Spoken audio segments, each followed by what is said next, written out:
राजा दाहिर।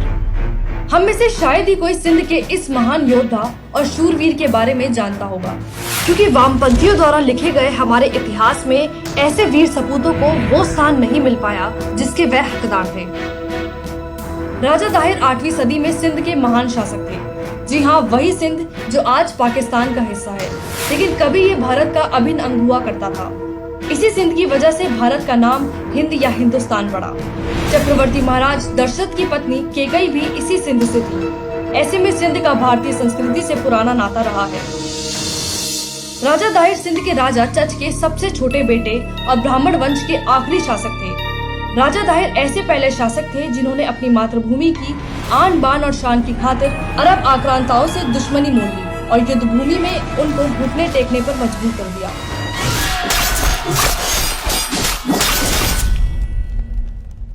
ये राजा दाहिर ही थे जिन्होंने अपराजयी समझने वाली अरब की खलीफा सेना को 14 बार घुटने टेकने पर मजबूर कर दिया।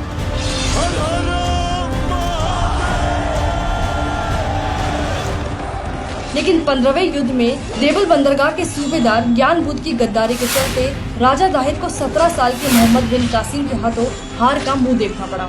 सूबेदार ज्ञानबुद्ध ने रात में विश्राम कर रहे सैनिकों के शिविरों में खलीफा की सेना को प्रवेश करा दिया, जिन्होंने युद्ध नियमों की धज्जियां उड़ाते हुए सोए सैनिकों पर धावा बोल दिया और उनका नरसंहार शुरू कर दिया।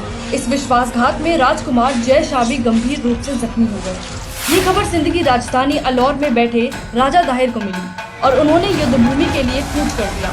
जयचंद और मीर जाफर जैसे विश्वासघातियों ने एक बार फिर मातृभूमि को कलंकित किया और पहले से बिछाए विस्फोटकों में आग लगा दी, जिससे घोड़े, हाथी और ऊंट बिदक कर इधर उधर भागने लगे। इसी बीच दुश्मन सेना की ओर से चला एक तीर सीधे राजा दाहिर की आंखों में घुस गया और वह हाथी से गिर पड़े। युद्ध भूमि में जख्मी शेर की तरह गिरे राजा दाहिर पर अरबी सेना ने भेड़ियों की तरह हमला कर दिया।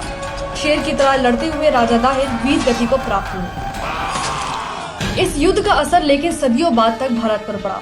पाकिस्तान मूवमेंट के समय मुस्लिम लीग ने अरबी कासिम को अपना हीरो बनाया, जो आज भी पाकिस्तान अपना इतिहास कासिम के सिंध जीतने से शुरू करता है, साथ ही कासिम को पहला पाकिस्तानी तक बताता है। डॉक्टर अंबेडकर अपनी किताब पाकिस्तान में लिखते हैं, युद्ध जीतने के बाद मोहम्मद बिन कासिम ने राजा दाहिर के कटे हुए सर के साथ हज्जाज को एक पत्र भेजा था, जिसमें लिखा था, राजा दाहिर के भतीजे और योद्धाओं और प्रमुख अधिकारियों को ठिकाने लगा दिया गया है और मूर्ति पूजकों को या तो इस्लाम में दीक्षित कर दिया गया है, अन्यथा उन्हें तबाह कर दिया गया है।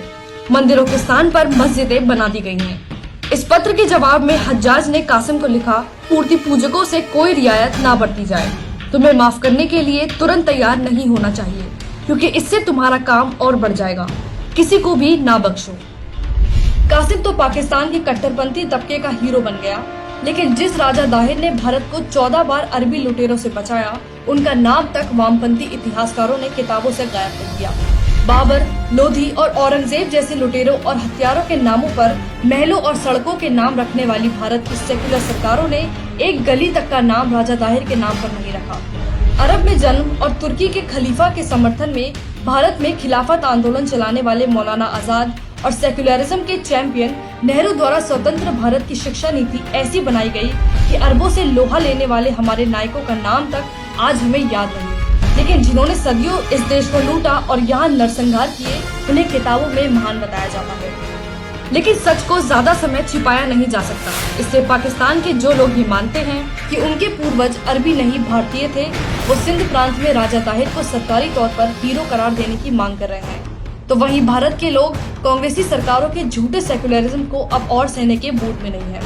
इसलिए जब तक राष्ट्रगान में पंजाब, सिंध, गुजरात, मराठा लिखा है, तब तक सिंध हमारा है, और जब तक सिंध हमारा है, तब तक राजा दाहिर हमारे हीरो थे, हीरो हैं और हीरो रहेंगे।